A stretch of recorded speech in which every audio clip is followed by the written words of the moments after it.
Intermedio comunicativo. Análisis y reflexión en voz de los expertos.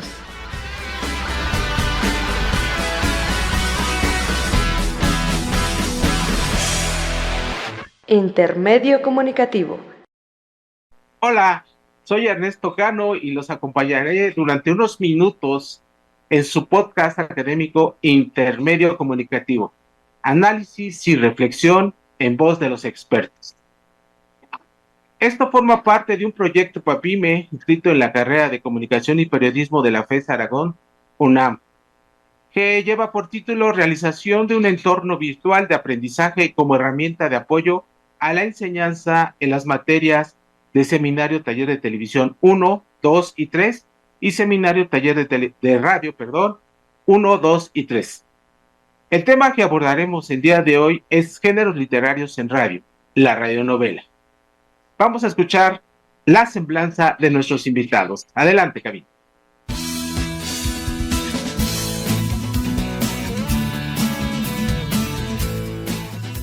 Tito Ballesteros López es un comunicador, profesor y analista de radio colombiano, quien después de haber dado cátedra sobre la radio tradicional durante muchos años en su país, decidió mudarse a la radio online y comenzó su camino en el mundo del podcasting.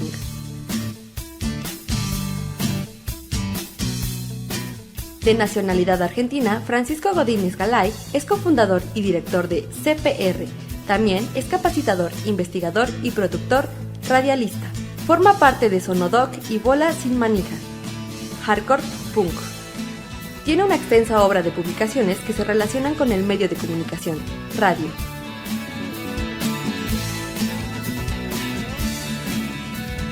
Antonio Zabaleta Landa, profesor, productor y conductor de radio de origen mexicano. Fue miembro de la Asociación Mexicana de Derecho a la Información. Formó parte de su comité directivo como coordinador de enlace universitario. Colaboró como titular de la Defensoría de las Audiencias de Radio Chapingo y secretario de la Asociación Mexicana de Defensores de Audiencias.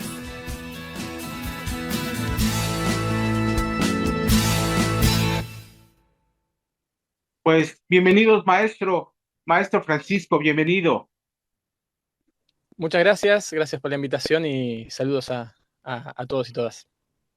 Maestro Tito, bienvenido. Gracias, saludos también.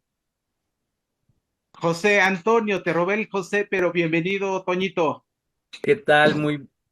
Un saludo para todos. No sé si decir buenos días, buenas tardes, buenas noches, porque además, como tenemos diferentes horarios, no tan diferenciados, pero además esto va a salir por podcast. Qué bueno, gracias, Toñito. Como tú lo dices, es asincrónico esto, no tenemos ahora sí que el mismo horario, no podemos decir buenos días, buenas noches o buenas tardes, por así decirlo. Ojalá que este material pueda llegar a varias partes del mundo y podamos llegar y consolidar nuestra estrategia para llevarlo a cabo. Qué bueno que están con nosotros desde Argentina, el maestro Francisco, desde Colombia, el maestro Tito, y desde aquí, desde el área del Estado de México, en Nezahualcóyotl, del maestro Zabaleta. Gracias por acompañarnos a este trabajo académico que estamos llevando y que estamos desarrollando en la FES Aragón, en este proyecto PAPIME. Pues más que nada ya quiero entrar ahora sí que a la temática, a la carnita de esta mesa de análisis de trabajo. Para nuestros invitados, si gusta comenzar, maestro Francisco, podríamos iniciar con mencionar qué son los géneros literarios en radio, cuáles son, cómo se componen, cómo podemos entenderlos los maestros, los alumnos. Bien, me gustaría comenzar dando la noción de que la radio es un medio, un territorio muy adaptable, que se ha adaptado y que ha permitido adaptar otros lenguajes, otras artes, otros soportes al medio sonoro. Fíjense que incluso para producir nos hacemos mucho del lenguaje del cine, ¿no? Para hablar del flashback, para hablar de un montón de cuestiones, de cámaras, ¿sí? Que en realidad son del cine y los usamos en el lenguaje de la radio, y eso, desde su origen, el medio radiofónico ha sabido hacerse de otros lenguajes y convertirlos en sonido. Eso, cuando pensamos a la hora de pensar en la creación, lo podemos entender como la traducción.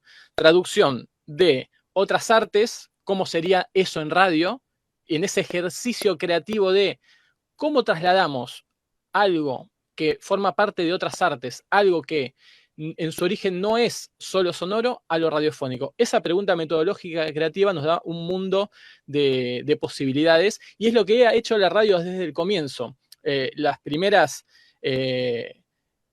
cosas que tiene que ver con, si querés, lo literario y lo teatral que ha hecho la radio al aire, ha sido la transmisión de obras de teatro por los micrófonos de las emisoras. Luego ha entendido que tenía que crear obras teatrales para ser escuchadas, ¿sí? Y ahí empieza a surgir lo que hoy conocemos como radioteatro, que podemos hablar de que es una familia extensa de un montón de formas de la ficción sonora. En virtud de la verdad, el radioteatro sería aquella emisión unitaria de una especie de teatro para los oídos, y la radionovela, como su nombre lo indica, que estaría también tomando prestado de otro lenguaje la cuestión de los episodios, la cuestión episódica. Acá, por ejemplo, en Argentina, a todo eso se le llama radioteatro, cuando en los 40, en los 50 era muy popular en cualquier emisora, se escuchaba el radioteatro de la tarde y eran radionovelas, eran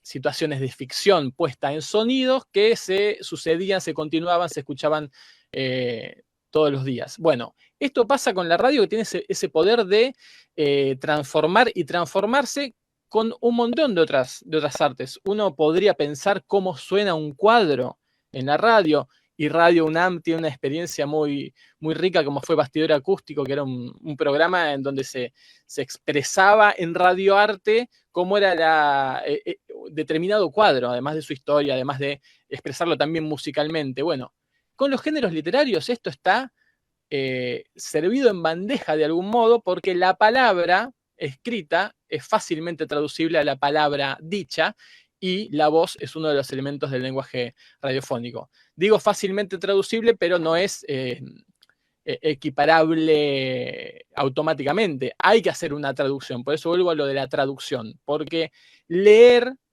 con la vista es distinto a leer con los oídos, y ahí hay todo un trabajo creativo, incluso de obras que ya existan. Cuando uno habla de adaptación, es hacer un trabajo creativo de reescritura de una obra literaria para ser oída. Bueno, la radio ha sabido hacer todo eso. La radio tiene experiencias y sigue teniendo hoy en el mundo del podcast, que le da una nueva oportunidad a esa radio que se cuela en otras artes y que se deja colar otras artes para experimentar con esta convergencia de narrativas, convergencia de códigos, de discursos, de clichés.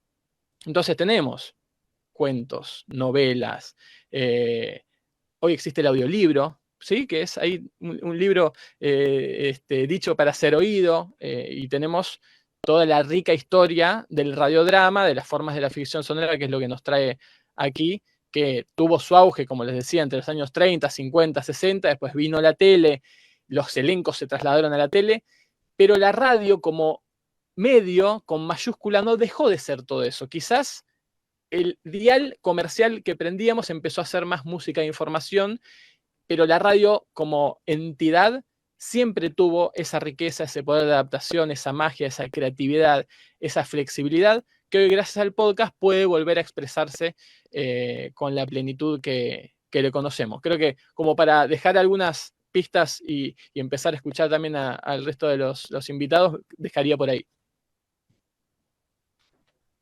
Muchas gracias, maestro Francisco. Maestro Tito, ¿qué nos puede decir al respecto? Yo anotaría, para ir en la misma línea de Francisco, hace poco, hasta hace media hora, le pregunté a GPT cuál era la relación de la radio con la literatura. Y bueno, digamos que lo que Francisco anota justamente incluso es mucho más amplio de lo que me pudo contestar la herramienta, pero efectivamente la radio sigue encontrando unos espacios. En relación con con ese acercamiento de la radio hacia otros productos, pues habría que decir que no corresponde a la literatura, pero un gran amigo de la radio en el pasado fue la nevera. Las neveras permitieron que las personas hicieran los mercados, los pudieran guardar en justamente sus dispositivos, y eso le dio un poco más de tiempo también a la radio para que la gente estuviera en casa. Pero justamente el periódico El Tiempo en Colombia, por allá por 1930, demandó a la radio. En Colombia, con el tema de los radioperiódicos, le generó un escozor al periódico El Tiempo, y el presidente de la República de la época emitió un decreto, el decreto está en internet, en el que dice que no se podrán leer por la radio las noticias publicadas en los periódicos a no ser que pasen 12 horas de su publicación. Entonces, si hablamos de la radio y el cine, también la radio y la prensa tuvieron un acercamiento en principio no muy positivo, y fue así como después de 1935-40 en Colombia, la radio empezó a crear sus propios departamentos de prensa. Entonces allí vemos también cómo esa cercanía, no solo con la literatura, sino con otros medios o con otros dispositivos, por no hablar de la radio en los vehículos, en el transporte, cómo la radio también fue favoreciendo todas estas propuestas que decía Francisco, y se fueron expandiendo desde nuevos soportes. Entonces allí hay un matrimonio, una unión entre distintos, digamos, elementos, miembros, factores, tecnologías, que así como anota Francisco en el caso del podcast y otras que vendrán, como la inteligencia artificial, por ejemplo, la robótica o lo que se quiera, pues seguramente resultarán aliados. Pero yo tengo sobre ese particular una visión muy lúgubre, muy negativa, muy fúnebre, y es que efectivamente hay casos de radioteatro, de radionovelas, pero también es cierto que esos casos son los menos. Y no nos podemos conformar con la línea de abajo, porque sí los hay, claro, pero también es cierto que esa revolución que se generó en toda la región, pues digamos de alguna manera ha disminuido. Y eso me parece, a mi modo de ver, un poco lamentable. Lo hay, existe, claro que sí, pero esa fuerza, a mi modo de ver, se ha venido perdiendo. Muchas gracias, maestro Tito. En este sentido y entendiendo los contextos, Toñito, ¿cómo podríamos entender entonces la creación, la propuesta de este tipo de géneros radiofónicos? Justamente adaptándonos al lenguaje teatral, yo creo que más que el lenguaje literario como tal en general, el lenguaje teatral es el que ha influido en el trabajo de la radionovela, y pues más que narración lo que tenemos es el manejo de los personajes. Hay historias, todas tienen personajes, hay personajes sin historia, pero hay historias que todas deben tener algún personaje, ya sea real, ficticio, y siempre los que nos dedicamos a la comunicación nos da por contar historias, y además el medio siempre estuvo muy dado para contar historias. En su primer momento, cuando se tenían aparatos caros, se reunía toda la familia además para poder escuchar este tipo de narrativas que, si bien empezaron en la radiodifusión comercial, se han ido adaptando a las necesidades de, por ejemplo, la radiodifusión universitaria, la radiodifusión pública y la radiodifusión de uso social, las radios comunitarias, las radios que están trabajando con pues jóvenes, con indígenas, con en fin, hay una variedad de hechos que se pueden revisar desde la adaptación y después la creación, ahora sí, de nuevos productos a partir de estos mensajes ya conocidos como radionovelas, radioteatros, radiocuentos, en fin. Y creo que has puesto algo sobre la mesa, maestro Francisco. ¿Cómo enseñarle a esas futuras generaciones con el uso de estas tecnologías a crear historias, a hacer lo que comentaban ustedes, lo leído sonoro o escuchar eso que está escrito sonoro. ¿Cómo se podría entender ese proceso de creación, maestro? Bueno, creo que hoy tenemos muchas más herramientas para crear, desde tecnológicas que facilitan, abaratan, agilizan la producción, la creación, que podemos escuchar un montón de otros ejemplos. Hoy con un par de clics estamos escuchando un audiodrama que se ha hecho en Irán, y aunque no entendamos lo que dice, podemos ver cómo se generó una atmósfera, una escena. Tenemos un montón de contenido que se está generando todo el tiempo. Lo del podcast lo agregaba porque de a poco y con muy buenas experiencias está apareciendo ficción de calidad en el podcast, por supuesto, en casas productoras que son de parte del mainstream, pero también en la producción independiente, en lugares en donde nunca dejó de haber ficción, como la radio comunitaria, como la radio pública, universitaria que mencionaba Antonio, e incluso pensando en que tenemos más ficción sonora de la que creemos, porque claro, por ahí no están esos grandes radioteatros de 50 minutos, capítulos de 50 minutos diarios que había en décadas anteriores, pero si uno incluso prende, acá me pasa, prendo la radio en una emisora comercial, utilizan la ficción en determinados momentos, aparece un personaje, hay una cuña, una artística en donde hay una situación, un pequeño sketch. Claro, no decimos está haciendo ficción sonora, pero cuando indagamos, esto nunca se ha dejado del todo. Concuerdo igualmente con lo que dice Tito, que a pesar de que él lo muestra como una mirada pesimista, yo creo que es una mirada optimista, porque si él siente que tenemos muy poca ficción es porque también siente que debería ser más, y entonces que hay que mirar hacia ese horizonte, que hay que trabajar, que tiene que crecer, y que creo que está bien pensarlo así, pero bueno, para crear hoy tenemos muchas más herramientas. Digo, lo tecnológico, que también lo mencionaba Tito y que no sabemos a dónde nos puede llevar, es clave. Yo escucho lo que hacía Serpal, que de hecho, dicho sea de paso, lo vamos a recomendar, el maestro López Vigil, bueno, Mario Kaplun, que también fue mencionado, que a fines de los 60 y hasta los 80 hacían grandes seriados, sociodramas, ¿sí? Porque ahí también está la cuestión de la utilidad social que tiene la ficción, que no es lo mismo que relatar una noticia, no es lo mismo que masticar una situación con un informe periodístico acartonado, sino que la ficción también permite contar, convencer, emocionar, informar desde otro lado.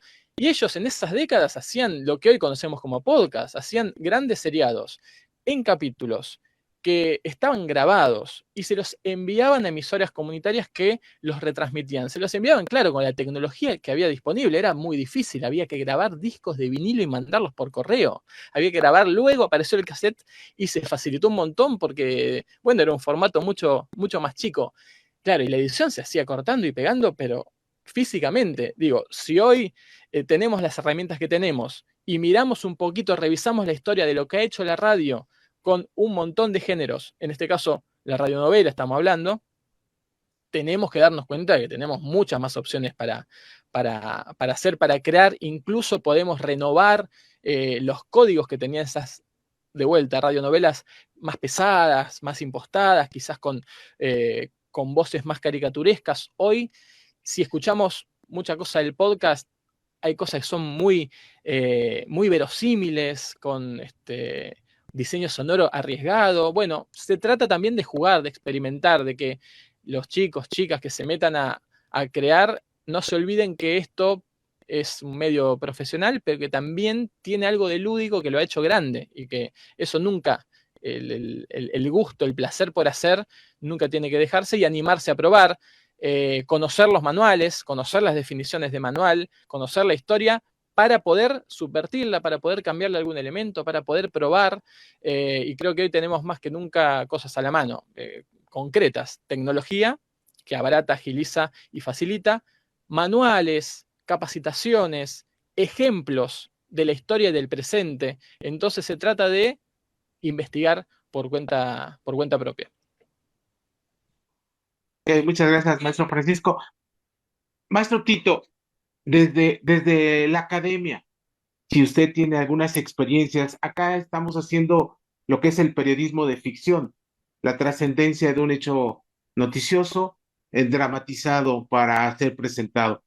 Si usted tiene alguna, lo decía el maestro Francisco, alguna metodología, algún proceso de creación de estas piezas y desde su experiencia en la academia, ¿cómo es que podemos arraigar nuevamente esta forma de hacer dramatizaciones sonoras en nuestros chicos, en nuestros estudiantes?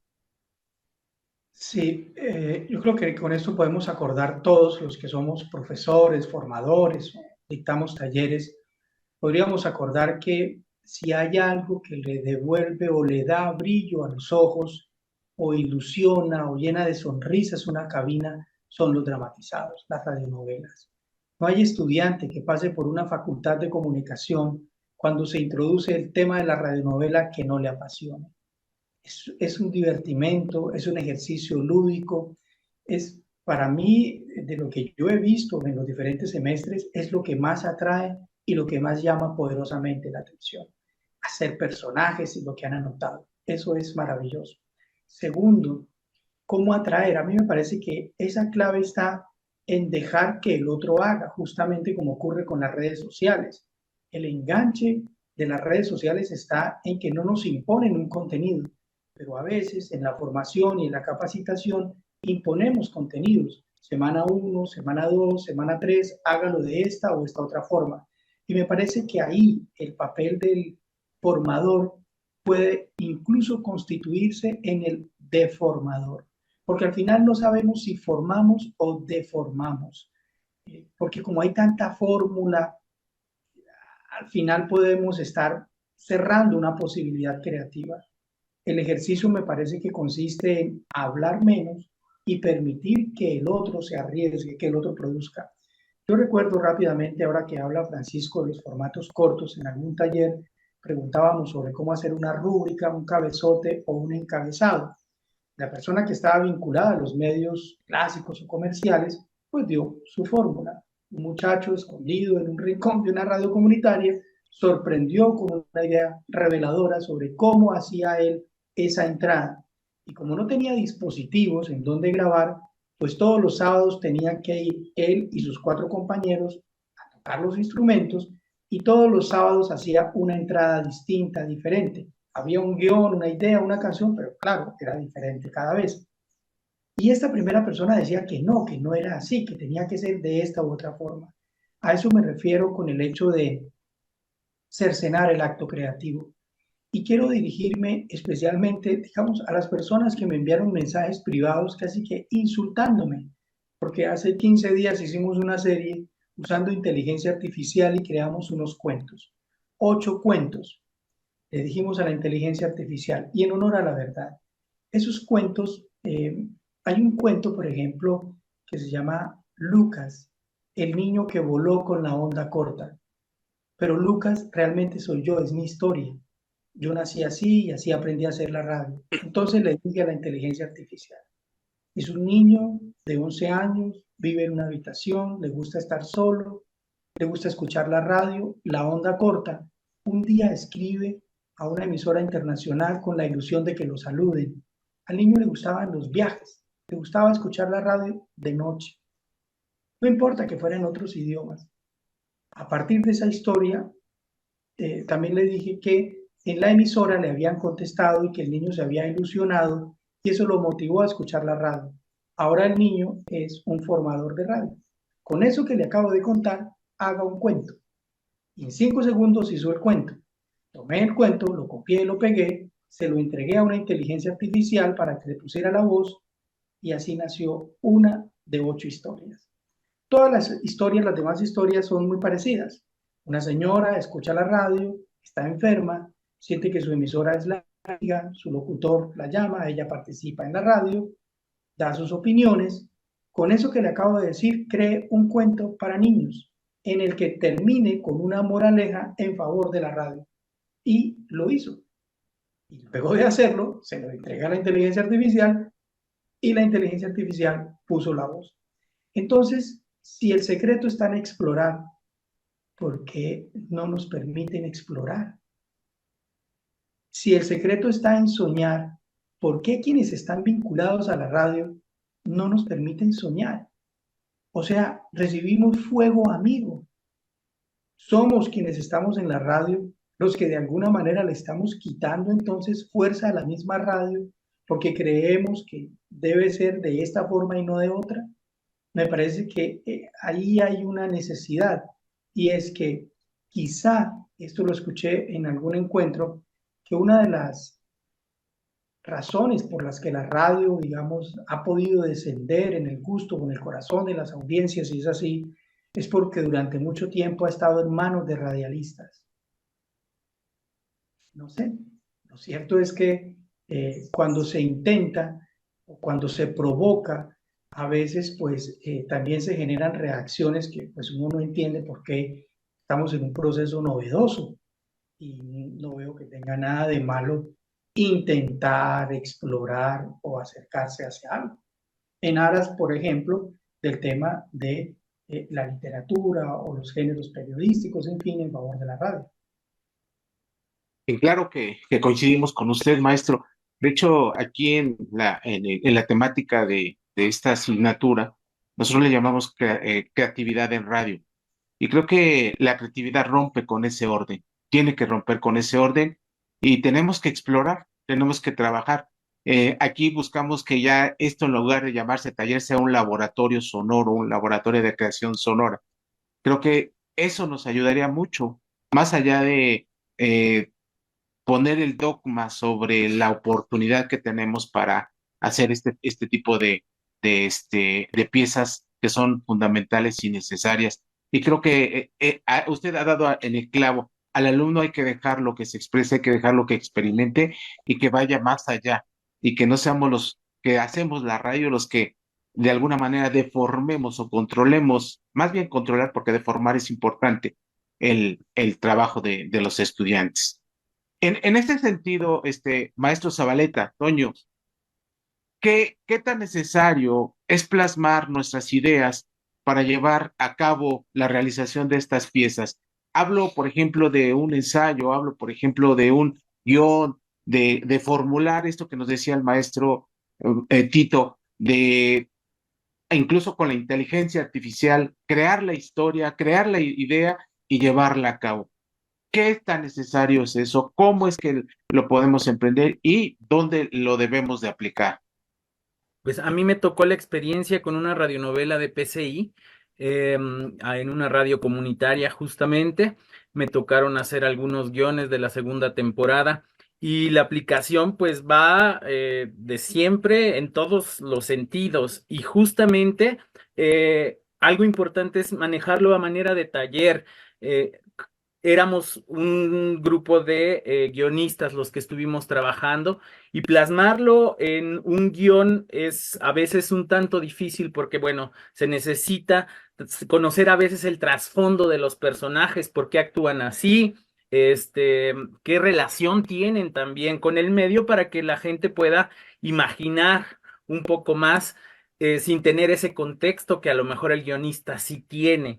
Y a partir de eso, pues nosotros generar estas historias y presentarlas, plantearlas a partir de una narrativa que se va a ir organizando con los diálogos. Sin duda, eso ayuda mucho aquí en Latinoamérica, la parte del diálogo y la parte sonora de la construcción, digamos, a partir de efectos de sonido y música y experimentación también creo que son los elementos básicos con los que tendremos que estar trabajando y también retomar trabajos ya hechos. Justamente voy a dar espero no cometer un error porque en Radio Educación se cumplen 100 años y como estoy ahí trabajando en algunas cositas, se está generando un catálogo también ya amplio de radionovelas. El proyecto se llama Radio Educación al Aire.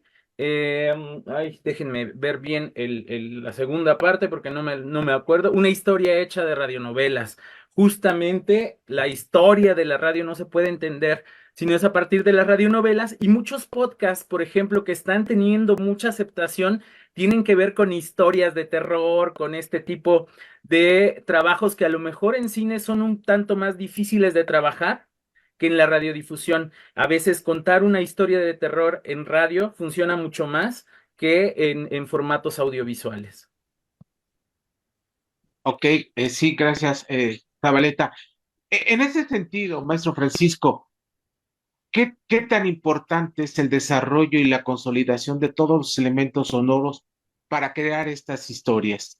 Hablo de la voz, hablo de la música, hablo de los efectos, de las ambientaciones. ¿Cuál es el papel que juegan para llegar a esos oídos y trascender dentro de las creaciones sonoras? Bueno, creo que es fundamental siempre recordar, siempre volver a que el lenguaje radiofónico se compone de esos 4 elementos. Podríamos nombrar algunos más, también si quisiéramos exprimir y renovar ese lenguaje, pero siempre se habla de la voz, de los sonidos, de los silencios y de las músicas. Podríamos agregar, como dice Alejandro Cornejo, el quinto elemento del paisaje sonoro, digamos, todo aquello que sucede en la realidad, que no es ni un efecto sonoro, hay voces, puede haber músicas, es un elemento que se usa bastante y se puede usar más, pero creo que es siempre importante también como metodología volver a esa lista de elementos y volver y hacernos esas preguntas, hacernos esas instancias de control como autores de ¿estoy usando los sonidos que tengo disponibles? ¿Estoy haciendo hablar demasiado a un narrador cuando hay cosas que las puedo escuchar? Son como preguntas que uno naturalmente tiende a escribir textos y que por ahí se pueden reemplazar con el poder sonoro que tiene la radio, que no lo tiene otros medios. Entonces ahí hay unas pistas, recomendaciones metodológicas que uno puede ir haciendo en el transcurso de la producción. Es todo esto que estoy escribiendo puede hacerse de otro modo, puede escucharse en vez de decirse, para que tenga sentido haberse dicho con radio. Bueno, tener la opción de contar las cosas con radio tiene 1000 utilidades. Antonio mencionaba, podemos hacer historias que en audiovisual serían carísimas, podemos generar un misterio que es mucho más misterioso si es solo para el oído que si estamos viendo al monstruo, digamos. Todo eso lo tiene la radio y todo eso lo tiene el sonido. Por eso también para retomar y meter una cuña de lo que se venía hablando recién, creo que todos tenemos o vamos encontrando un método propio, quizás caótico, quizás no es el método académico, pero todos tenemos una forma de hacer y un camino que nos construimos como un surco para que las cosas fluyan por ese lado.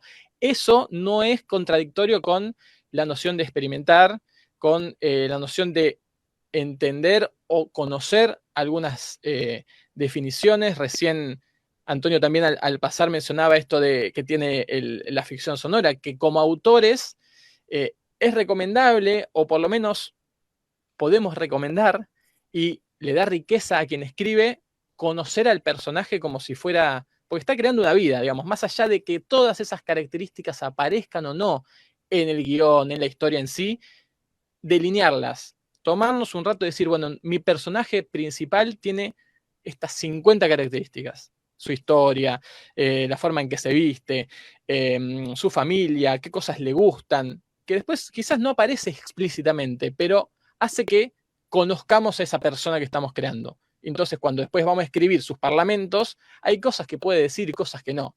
Eso es independiente de decir, bueno, esto tiene que ser así. No, es un surco que nos estamos creando para poder experimentar, para poder crear dentro de eso, y es una metodología que podemos elegir como no. En todo este mundo que estamos creando, para mí es importante conocer la historia, conocer lo que dicen los grandes maestros, pero entender que nada es esencialmente está mal.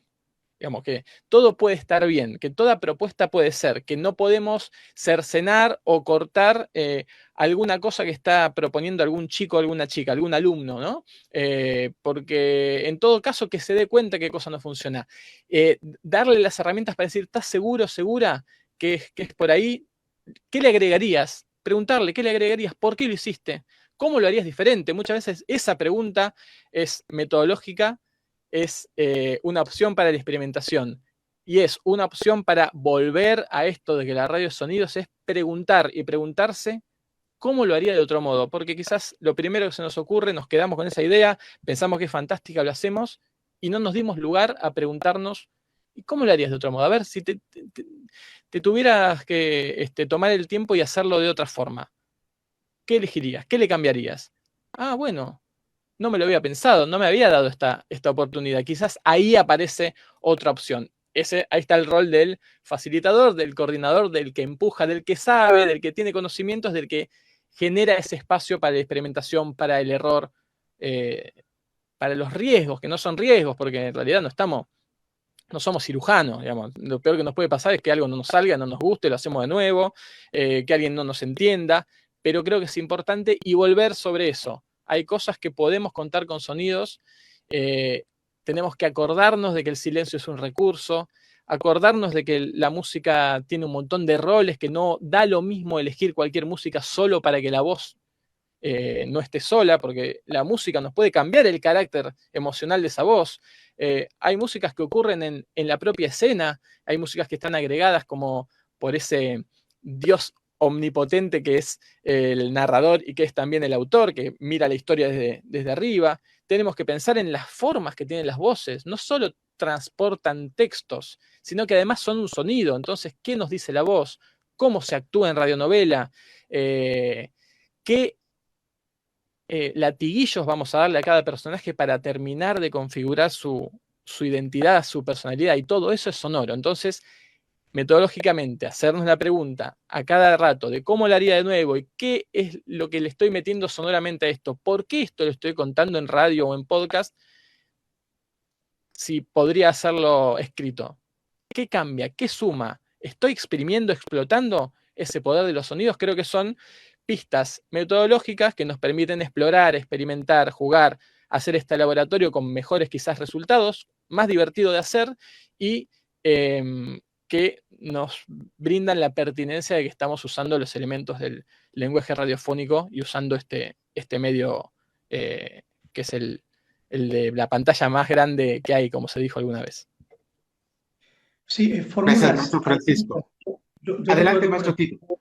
en clase solíamos escribir el guión y pasaba por distintas manos, se creaban distintas historias sobre un mismo hecho y unos estudiantes escribían y otros iban tachando las palabras que podían ser reemplazadas.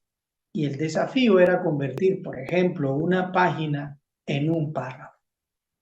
Y ese era parte de un ejercicio. Hay muchos ejercicios, claro que los hay. Me parece que la idea está en que justamente el estudiante también crea en sí mismo y que defienda sus propias ideas. Eso me parece que es importante, incluso por encima del profesor, porque de lo contrario estaríamos cercenando la posibilidad. Yo recuerdo cuando era estudiante universitario, la profesora nos propuso hacer un ejercicio con sonidos y eso para mí fue tan importante que aún recuerdo el hecho. Cuando iba a la universidad, hice un ejercicio en el baño, se lavaba las manos, abría la llave, y yo todavía recuerdo esa circunstancia por encima de muchas otras que viví en la universidad. Entonces, esa posibilidad de que sea la persona la que tenga ese, digamos, empoderamiento, esa posibilidad del ejercicio creativo sin ser cercenado, eso me parece que es muy válido en el acto creativo. Pueden haber muchas fórmulas, pero el hecho de tener la posibilidad de defender mis propias ideas, de que los audios se puedan escuchar de manera en socialización, eso también contribuye muchísimo al buen ánimo. Si hay una forma bonita de trabajar, pues por supuesto los ejercicios se van a poder hacer. Pero si de parte de quien se dedica al terreno de la formación, la capacitación, aparecen los números, las notas, las evaluaciones como un acto coercitivo, un acto prohibitivo, entonces allí empezamos también a fallar. Me parece que dejar volar la imaginación tiene que ver también con el hecho de dejar ser en la propia personalidad. Ernesto, déjame agregar a esto que dice Tito, que así todo, de lo que estamos diciendo, sí es importante, es útil que haya instancias, ¿sí? Que se pueda planificar, que poder ofrecerle al alumno o alumna que está empezando y que por ahí tiene ese miedo a, bueno, es todo y es nada.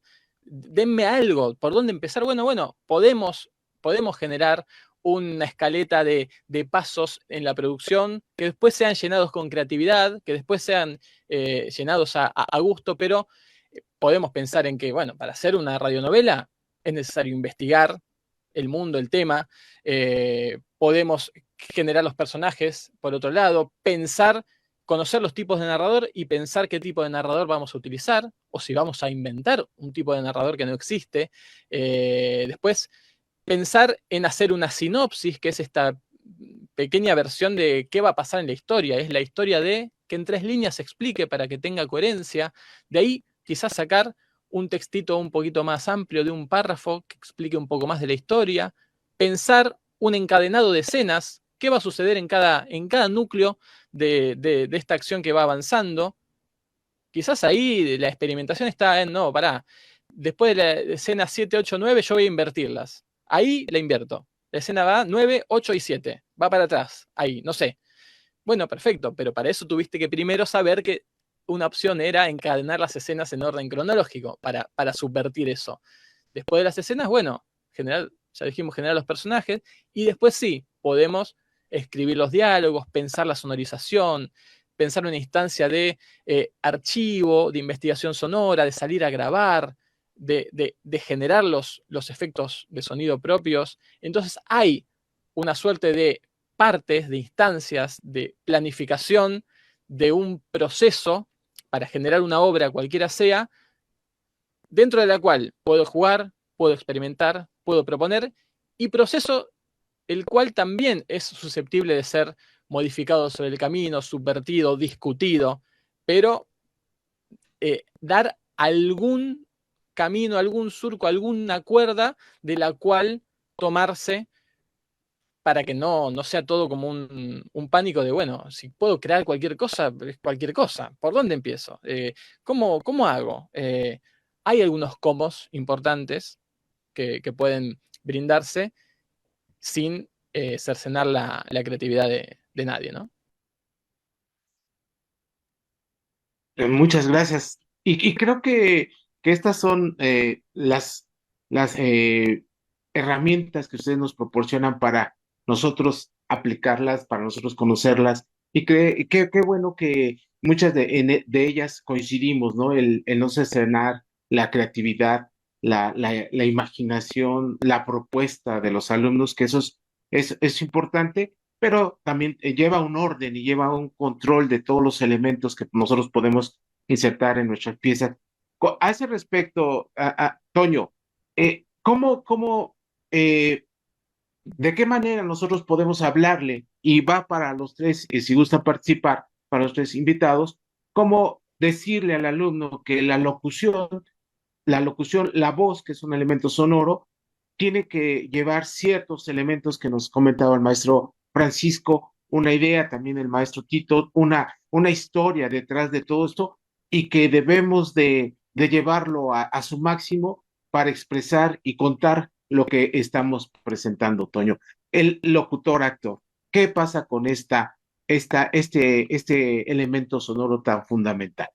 Justamente debe conocer muy bien su personaje, qué es lo que lo motiva, ¿no? Es tener un perfil psicológico, un perfil físico, un perfil social que te permite entender por qué está actuando de tal o cual manera, saber cómo participar de una escena, no solamente el guionista, sino también el actor, saber cuándo se está trabajando en una escena, cuándo estamos participando en una secuencia, cuándo ya tenemos un acto completo, ¿no? Y eso, tenerlo listo a la hora de estar organizando también al propio personaje. Ahora tenemos una posibilidad muy interesante. Antes era muy difícil seguir una narrativa a lo mejor todo el tiempo, pero ahora lo que se puede hacer incluso es jugar, ¿no? Con los capítulos del podcast y podemos escuchar el primero, después el tercero, si nos interesaron esos dos regresamos al segundo y así nos podemos ir moviendo. pero justamente son las voces las que nos atrapan, las que nos permiten entender este carácter a partir de cómo están tratando cada uno de los temas, investigando, como bien mencionaban, las temáticas que se van a tratar, pero también las épocas, también las formas de hablar quizá de los lugares para poder entender toda esta perspectiva. Saber también, pues, que la voz puede ser regionalizada, justo algo que ha perdido la radio mucho. En México ha sido eso, todo suena igual, todo suena a la capital, pero los acentos de Guadalajara son distintos, los de Jalisco, los de Monterrey, perdón, son otros, los de Yucatán son otros. Conocer todo esto nos permite también, pues, atrapar al oyente cuando escuchamos algo distinto, algo que vuelve distintivo al personaje y que le genera esa identidad. Pues fíjense Maestro Tito, ustedes, quería participar.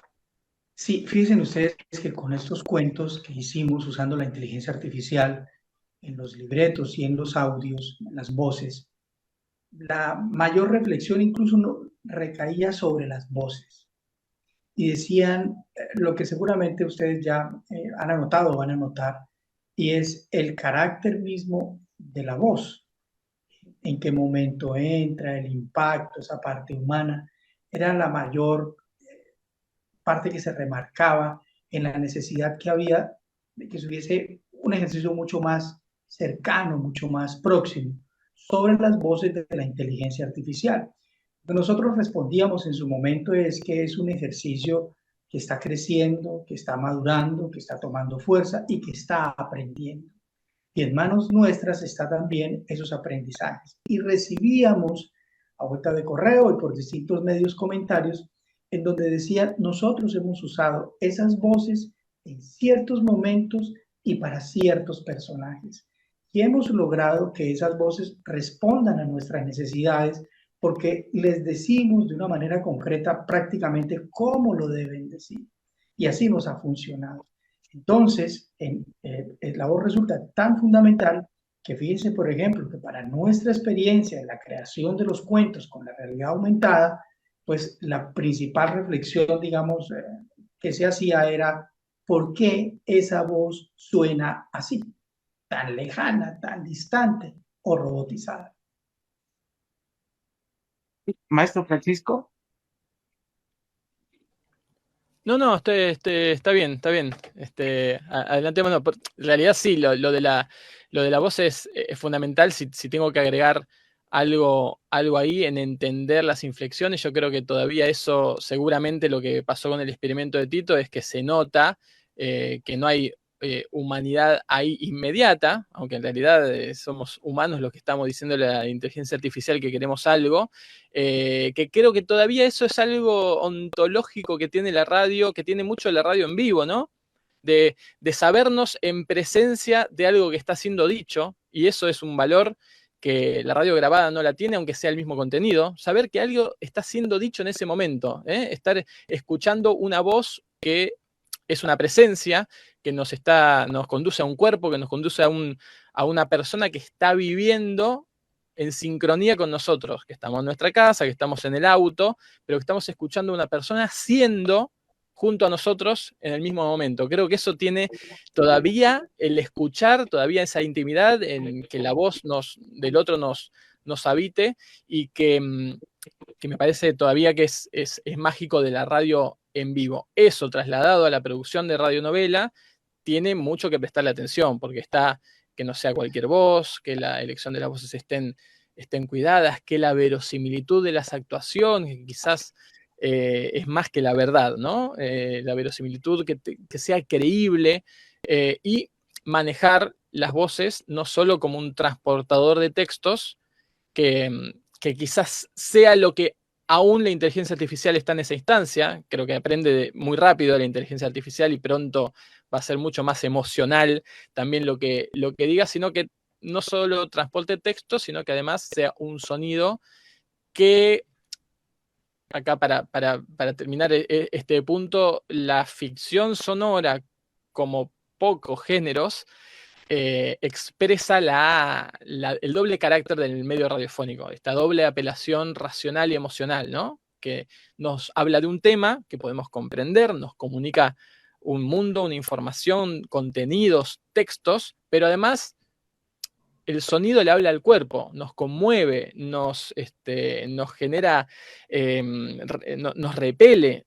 Eso es el poder del sonido y que también la tienen las voces y tenemos que prestarle atención a esa capacidad de la voz y bueno, después luego entender qué tipo de narrador queremos, jugar también con eso. Hay una serie de tipos de narrador, el que lo sabe todo y lo cuenta desde afuera, el que va acompañando la historia, el que es un personaje de la historia que cada tanto mira a cámara, volvemos a las metáforas con el cine, mira a cámara y le cuenta al oyente aquello que está viviendo. A todo eso le podemos buscar también hibridaciones, experimentar, podemos salirnos de esa clasificación que alguna vez alguien hizo, que no viene de la naturaleza, alguna vez alguien escribió que existen esos tipos de narradores, y también podemos subvertirla. No sé, un narrador híbrido, una voz que va apareciendo, un personaje que entra y sale, que rompe la cuarta pared, no sé. Bueno, eso también es un espacio para jugar con la razón y con la emoción como nos da la radio. Y otro Ok. elemento fundamental que nosotros pues lo pudimos ver en las distintas experiencias y es todo eso que se acaba de anotar está muy bien, pero viene el proceso, el montaje y la edición. Hay muy buenas ideas o muy buenas voces que si en edición no se saben defender, será una ruina, no funcionará tal y como lo teníamos en la cabeza. Recuerdo grandes editores, muchachos que editan de una manera mágica y que uno, Francisco, va viendo las historias y uno dice, bueno, esto tiene como fuerza, este sí, este no, uno va mirando poco a poco, ¡wow! Cuando el editor le entrega a uno un producto y uno dice, vaya, y este otro que tenía tanta fuerza en el guión, ¿qué pasó? ¿En qué momento se fue diluyendo? Entonces, esos elementos sumados todos, puestos en la sala de edición, son otra historia, otra Sí, historia. Esa primera parte es hermosa, el acto creativo, pero también el editor puede hacer verdaderos milagros en la sala. sí, Y, ahí quiero... Francisco, recuerdo en la mayoría de los cursos que hacemos, las personas llevan sus software a casa y trabajan horas y horas y horas y repiten y a veces incluso llevan dos versiones de la misma historia y termina siendo un vivo ejemplo para poner en clase cómo una misma persona logra contar dos historias válido solo y únicamente de la edición, sin alterar ninguna voz. Bien, ahí me gustaría agregar a lo que dice Tito, de lo que conversamos antes de los pasos, de la planificación, que siempre es un ida y vuelta, y que esto del concepto de guión, de libreto, se termina cuando termina el montaje, porque incluso en montaje todavía hay cambios, todavía hay reescritura, que quizás no es una reescritura con palabras en un papel, pero sí está esto que aparecen problemas, aparecen cosas que imaginábamos y que iban a funcionar y no, una música perfecta y una narración perfecta, pero en montaje no maridan, ¿sí? Como se dice ahora. Entonces, bueno, hay que cambiar la Claro. música, hay que volver a leerlo, porque esto no va, porque tenemos el oído también, vamos encontrando esas cuestiones. Eso es fascinante, es espeluznante en algún punto, porque no hay de dónde agarrarse, ¿sí? ¿Qué es lo que pasa? ¿Qué está pasando? Que es perfecta la narración, es perfecto el guión, es perfecta la música, pero la combinación no. ¿Y qué tengo que modificar? Bueno, ahí hay prueba y error. Todo aquello que podamos prever se puede ir al demonio en cada una de las etapas. No hay que frustrarse, hay que tenerlo en cuenta, hay que aprovechar y no quedarnos con nuestra idea original, aprovechar esas pequeñas crisis que vamos teniendo para ver otra vez, ¿podría hacerlo de otro modo? Y acá, si esto no me suena bien, voy a seguir obstinadamente porque me gustó la música y me gustó la narración hasta el final, arrastrando lo que creo que es un problema, o vamos a probar una opción. Bueno, creo que lo que cuenta Tito se demuestra eso también. Es una escalera de etapas, es difícil de ponerlas cronológicamente. Digo, hay cosas que yo he hecho con guión escrito y hay cosas que no he hecho guión, que han sido construidas en la cabeza hasta que en el montaje más o menos se terminan de ordenar y terminan de nacer algunas cosas. Por supuesto, la serendipia también aparece ahí. El montaje es muy importante, prestar atención a la casualidad. No está mal pensar que como algo fue casual, no, yo pretendía acá hacer tal cosa, así que eso no lo voy a aprovechar. No, hay que estar con la antena sonora prendida para obtener esas cuestiones. En una grabación de una entrevista, algo que se hizo off the record, que es fascinante, después se le avisa al entrevistado que esto se va a usar, un error que comete el narrador que nos sirve para poner un pequeño cuña con el error de grabación dentro de la historia, como ha hecho una serie en Colombia, Los Detectives de Radiónica, y en montaje. A mí me ha pasado infinidad de veces de poner dos músicas una arriba de la otra por error y que sonara perfecto. ¿Por qué lo voy a sacar? No, esto no lo pretendía hacer, pero está buenísimo. Es un juguete sonoro que le estoy agregando, que está sucediendo. Tener esa capacidad también forma parte de la experimentación, de la capacidad de creación y entender que estamos creando guión hasta el final del render. Así que sí. Esa ociosidad creativa que yo les llamo a los chicos, esas oportunidades que tienen y que pues en la tecnología nos permite utilizar. En ese sentido, Toño Zabaleta, ¿qué tanto los que queremos hacer este tipo de piezas tenemos que pensar en el ambiente? Y tú lo hablaste hace rato, ambientes específicos. Yo les llamo a otros ambientes electrónicos o plásticos que pedimos en el momento, por ejemplo, a la inteligencia artificial, a la computadora, a las librerías de sonido que están ya instaladas en la red. Pero, ¿qué tan necesario es irnos a esos lugares del que nos habla tanto el maestro José Fernández, específicamente de eso para enriquecer nuestras historias? ¿Qué es lo que tenemos que escuchar y capturar de los ambientes sonoros? Recuerdo una radionovela que hizo uno de nuestros egresados, Primitivo González, que trabajó con Argentina y con la Universidad de La Plata y con Radio UNAM. Entonces es un experimento sonoro bien interesante porque fue conocer la época de estos desaparecidos en los 70s de la dictadura en Argentina, etcétera, etcétera, pero trabajado desde allá y conocer el contexto también en México de esta separación de familias, ¿no? Que hubo durante este tipo de procesos en Latinoamérica y pues ahí empezar a trabajar estos ambientes sonoros a partir de las propias, en este caso, urbanidades de Buenos Aires y de la Ciudad de México. Es muy distinto a pensarlo en otros términos, a lo mejor más rurales, ¿no? Si hablamos del mismo contexto en México de épocas, cambia mucho la situación porque, bueno, también hubo hechos graves aquí sobre todo en el estado de Guerrero y otros estados del sur, pero que también coinciden con momentos de la capital. Entonces, conocer los contextos siempre ayuda mucho y hacer una buena investigación, por supuesto, y trabajar el carácter de los personajes, bueno, pues sin duda ayuda siempre. Cuando vuelvas del olvido, es ¿Sí? esa radionovela que está para recomendar también. Yo creo que, Me gusta. no sé si coincidamos, pero es cierto que cuando se hacen este tipo de experiencias se involucran muchísimos saberes. Cuando uno hace un comercial, bueno, es un trabajo, está bien, pero en ese tipo de experiencias está la investigación, la edición, la voz, el acto creativo, casi que todas las cosas que uno necesita tener en la radio se pueden reunir en un radioteatro, en una radionovela, porque realmente el nivel es muy exigente. El tema de la información, por ejemplo, no es un tema tan gratuito.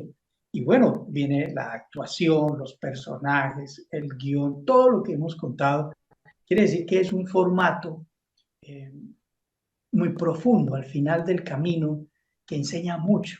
Y creo que por eso al final las facultades no lo sacan de sus programas, Nosotros hicimos un trabajo hace un tiempo, un libro que tenía que ver cómo era la enseñanza y el aprendizaje de la radio en 19 países de América Latina. Y está claro que el radioteatro sigue siendo la radionovela, sigue siendo un ejercicio que se usa no solo dentro del programa de radio, sino también como una base muy importante para que el estudiante, digamos, pueda afinar conceptos que tienen que ver incluso con el mundo periodístico. O sea que va más allá de un formato, va más allá, es mucho más profundo que eso, ¿cierto? O sea, es un resultado, es una propuesta, pero detrás de esa propuesta hay todo un universo en el que el estudiante termina recibiendo una información propia del periodismo radiofónico, por ejemplo. Y con base en eso, me gustaría saber, bueno, ahorita el maestro Tito ya nos dio su opinión acerca del futuro de este formato, la radionovela. Hace un rato también me comentaba el maestro Francisco, la radionovela como un fenómeno transmediático. ¿Qué futuro? ¿Qué le espera a estas piezas sonoras, a este género literario? ¿Hacia dónde va? ¿Cómo se conduce? ¿Se retoma? ¿Desaparece? ¿Qué elementos nos permiten vislumbrar lo que pueda pasar con con la radionovela, maestro Francisco? Bueno, nada se pierde, todo se transforma. Creo que estaremos atentos y atentas a transformaciones que va a seguir teniendo el medio sonoro, la creación sonora, y después la plataforma, el dispositivo en el cual esto llegue a los oídos irá variando, pero contar historias contamos desde que somos seres humanos. Y historias orales es eso. Quizás no existía cuando el jefe se ponía en lo alto del auditorio en el Machu Picchu para hablarle al resto de la población, no existía la radio, pero lo que hacía era hacer una emisión de un punto a varios y hacerlo con el sonido y contar historias. Bueno, eso irá variando. Todo el mundo del territorio digital nos brinda nuevas oportunidades, tanto de publicación, multiplicación de esas historias sonoras, como de hibridaciones, de convergencias, de ideas nuevas, para que lo que conocíamos como el medio radiofónico tradicional de onda hertziana pudiera expresar todas sus características en nuevos territorios. Entonces aparecen experimentos ahí, experimentos de plataformas, experimentos de narrativas, hasta tenemos en nuestros teléfonos inteligentes varias aplicaciones para enviarnos mensajes en audio. Y con eso ya se empieza a utilizar también para generar historias, generar contenidos que puedan ser revisitados, generar narrativas. Quizás esto no tenga que llamarse radio, pero podemos utilizar esta herramienta para generar narrativas sonoras que se expresen de modos diferentes. Eso creo que se va a transformar, seguramente se va a transformar. No sé cuántas radionovelas sigamos escuchando por antena, aunque mientras haya comunidades sin acceso a internet y haya aparatos de radio, va a seguir habiendo, pero se va a empezar a diseminar en otros mundos. Tenemos la radio online, tenemos hoy el podcast, tenemos estos mensajeros en audio, tenemos todo lo que va a suceder con la inteligencia artificial, tenemos hoy incluso la posibilidad de escuchar en presencia. Nunca pasó de moda la radio propaladora, la radio abierta, las instalaciones sonoras más de corte artístico, que uno va a escuchar y a moverse por adentro de lugares con sonido. Las personas siguen juntándose a escuchar. Y aunque no lo sepa, aunque parezca que la radio pierde versus el audiovisual, versus lo televisivo, las series, versus YouTube y el streaming, volvemos a escuchar y volvemos a escuchar historias. De hecho, si prestamos atención por ahí, la radio ahí carece de voluntad de protagonismo. Está bien, pero si volvemos a lo que está sucediendo, que está de moda el streaming, montón de programas de YouTube, en Twitch, videos en Instagram y en TikTok, en realidad podríamos no no tener la imagen y sería lo mismo. Estamos asistiendo a programas de radio televisados. Cuando vemos un streaming, que acá hay varios canales que son muy exitosos y la juventud mira mucho a eso, son personas sentadas, así como estoy yo, con auriculares y un micrófono. Están haciendo radio por un medio diferente. Quizás ahí todavía no ha entrado del todo la ficción, pero no tardará. Pasó con el podcast. Los primeros podcasts eran, y sigue existiendo, gente en torno a un micrófono hablando de un tema de nicho que quizás no tenía tanto lugar en las radios comerciales. Poco a poco se fue sofisticando y descubriendo las posibilidades del sonido y hoy tenemos muy buenas ficciones, muy buenos profesionales de ficción sonora nacidos en el ámbito del podcast, que no vienen de la radio, que no escucharon radio quizás, que están probando las cosas. Bueno, quizás pase eso y quizás todo eso que es la narrativa sonora va a seguir vivo, no sabemos en qué territorio, en qué dispositivo, con qué soporte, en qué forma, pero quizás sea eso lo de menos, y en ese sentido la radio como medio ha tenido la humildad de decir, bueno, no importa si me siguen llamando radio, yo sé que voy a seguir existiendo, me voy a seguir metiendo en los intersticios de la comunicación y la cultura,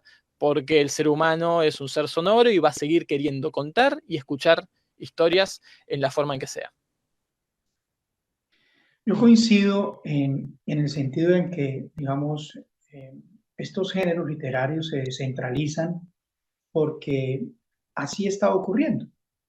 O sea, decir que no, decir que hoy en las 35.000 emisoras que hay en todo el continente, de las cuales 29.000 están en FM y las otras están en AM, que tenemos más fuerza que antes, pues cuando nosotros nos hemos acercado a distintos libros, acabamos de publicar un libro sobre la AM en América Latina y el Caribe, en el que participan 19 países, y siempre aparece la pregunta de la radionovela, el radioteatro, la ficción, y siempre aparece la misma respuesta: sí, pero ha disminuido en antena, sí, pero ha disminuido.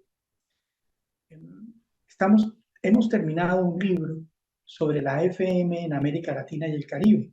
Hicimos el de AM y posiblemente en agosto tengamos ya el libro. En ese momento está en proceso editorial y preguntamos lo mismo: ¿cómo se comporta en antena, en la FM, este tema? Y hay un descenso. Es cierto, aparecen en algunas partes, pero hay un descenso si lo ponemos en relación con el pasado. Y hay otros libros en los que nos hemos preguntado sobre la presencia de estas experiencias, digamos, en antena. Yo lo que creo, a mi modo de ver, a partir de nuestra experiencia, de lo que hemos encontrado, es que evidentemente hay un descenso, hay una desaceleración. No creo que sea una desaparición, pero yo personalmente tengo una visión amparada un poco en las cifras sobre ese descenso. De hecho, estamos construyendo un texto, El último susurro, el declive de la radio. Yo creo que lo vamos a publicar en unos 6 meses, sobre 12 variables que nos hacen pensar en que en cada una de ellas la radio ha venido descendiendo. No hablamos de una muerte o de una desaparición, pero sí en el camino se va marchitando. Y me parece que de alguna manera también termina siendo normal. ¿Qué pasó con la onda corta? Entonces, lo que le ocurrió a la onda corta en relación con la AM es lo que le puede ocurrir. Quizá la FM esté recorriendo el camino de la AM. Lo que quiero decir es que toda esta idea de los géneros literarios en la radio, en antena, dependerá también de la existencia de la radio en antena. En la medida en que las radios en antena se apaguen, pues se apagará también no solo el tema de los géneros y los formatos, sino todo lo que hemos aprendido sobre la radio misma. En ese sentido, digamos, mi visión más allá del género es del mismo medio, y valdría la pena revisar qué ha pasado en nuestros países con la radio. Y creo que a veces también me parece, a mi modo de ver, a veces tenemos una visión muy complaciente, tenemos una visión muy alimentada, eh, digamos, por el amor que sentimos por el medio de comunicación, pero creo que asumir también una postura crítica sobre el medio, sobre para dónde va esa forma de financiarse, el sostenimiento, la capacidad que tenga en el tiempo, pues eso nos ayudaría también a pensar en algunas fórmulas para el medio mismo. Si el medio existe, pues existirán todas estas posibilidades dentro del medio, que si no, como anota Francisco, como digo yo, que si no están dentro del medio, como anota Francisco, migrarían a otras posibilidades y quizá incluso podrían haber momentos de que llamemos un reverdecer de estos géneros literarios, que no necesariamente tendrían que estar inmersos en la radio. Para ello, nos podemos preguntar, 29.000 emisoras en FM en América Latina. Yo pregunto a quien nos está escuchando, ¿qué escuchas en la FM? O te pregunto, si eres estudiante de comunicación, ¿te gusta la radio? O si tú eres locutor o locutora, ¿qué escuchas en la AM de tu ciudad? ¿Qué está sonando a esta hora? Ve y sintoniza una emisora en AFM o en AM. ¿Qué hay allí? Ok, Hibridación yo veo ahí, maestro, no solamente de las tecnologías, nosotros crecimos con los conceptos de antena, onda, éter todavía quizá, pero ahora hay que pensar más en rizoma, de manera web, digamos, y darnos cuenta que podemos ir generando estas alianzas, ¿no? Y a partir de ello, a lo mejor, si bien son menos producciones, pues tener la posibilidad de compartirlas, como ha sido la tradición de las radios comunitarias, sobre todo en Argentina, por supuesto, pero en México también se han tenido este tipo de ejercicios y eso es importante tomarlo en cuenta. Y también la colaboración que se puede tener a nivel México, pero también a nivel Latinoamérica, pero también en general, pues pensar eh, qué podemos hacer para revivir estos géneros que, como bien mencionaba Tito, en nuestras clases creo que son los que tienen más éxito, a pesar de que es lo que menos escuchan. muchas gracias, maestros. De manera de cierre, eh, conclusiones que tengan acerca de la temática que hemos abordado, las posturas, su visión.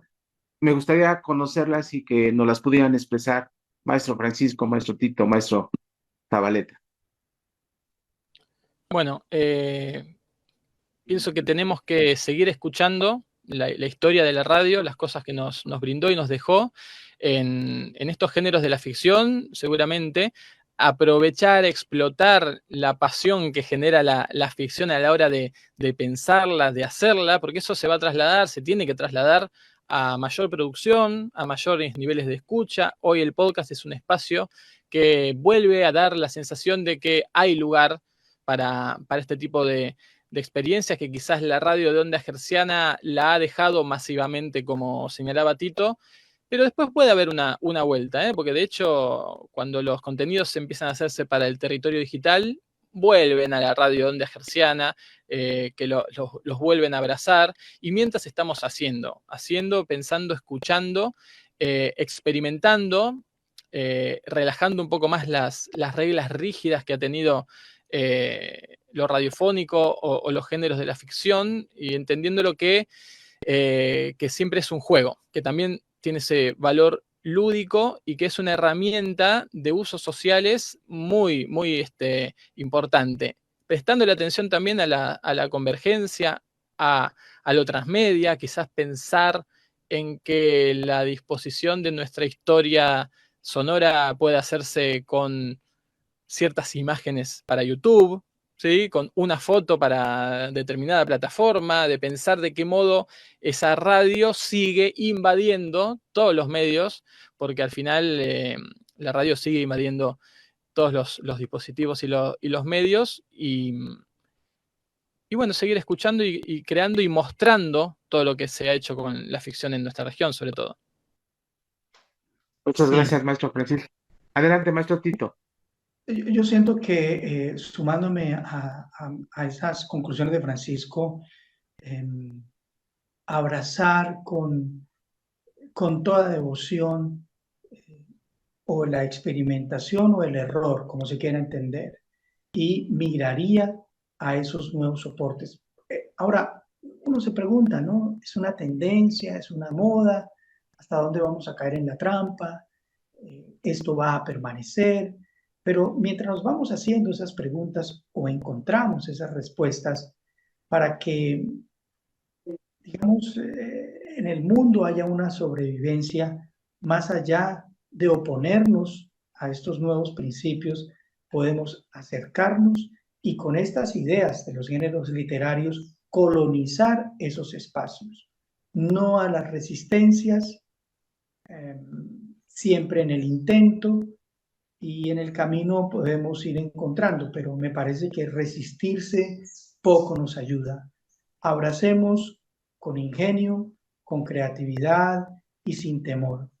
En el futuro cercano vamos a encontrar muchas posibilidades. ¿Qué hubiera pasado si alguien se hubiera negado a que existiera, como efectivamente ocurrió, el nacimiento de la FM, por ejemplo? O nos hubiéramos negado al tema de Internet, pues no estaríamos conversando desde México, Argentina y Colombia a través de un dispositivo móvil. No se hubiera podido. No nos neguemos, no nos quitemos la posibilidad. No podemos mantener una sola postura en la vida. Abrirnos un poco a las posibilidades y quizá, como digo, quien a nada se atreve, nada consigue. El que no cambia, el cambio lo cambiará. Y lo único que permanece es el cambio.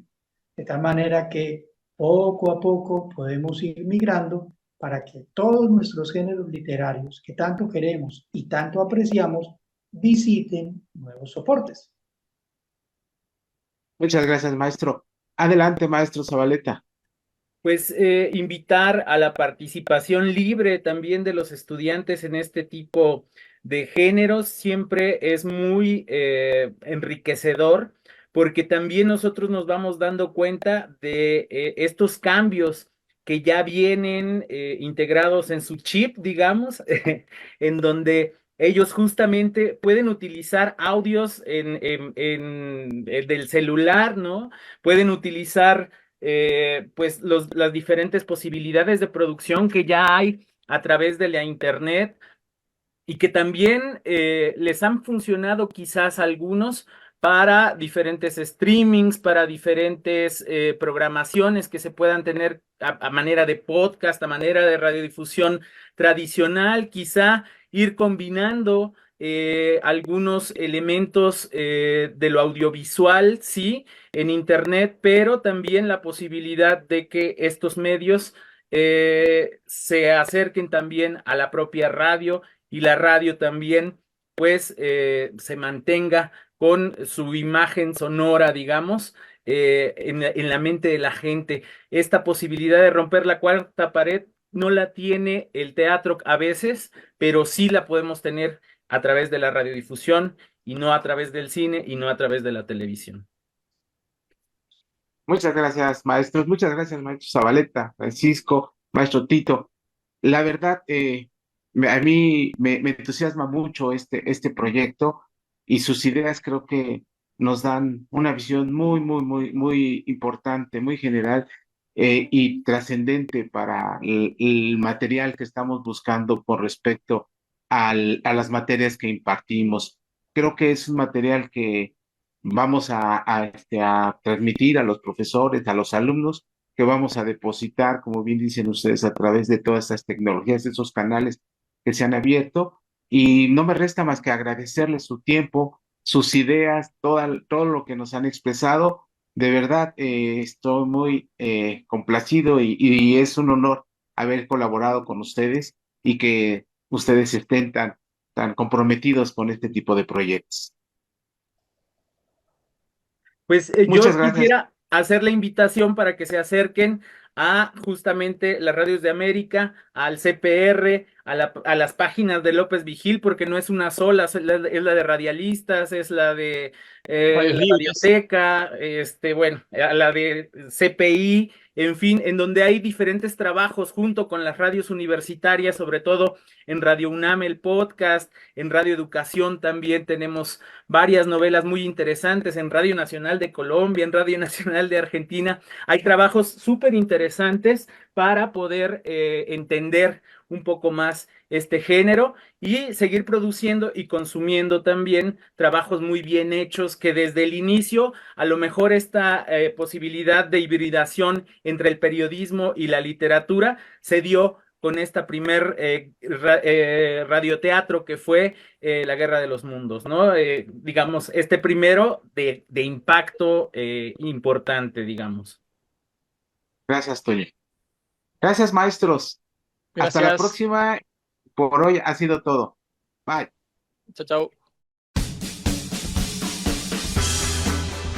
Intermedio comunicativo.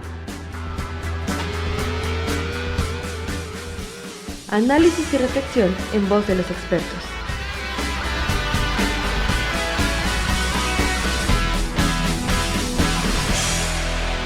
Intermedio comunicativo.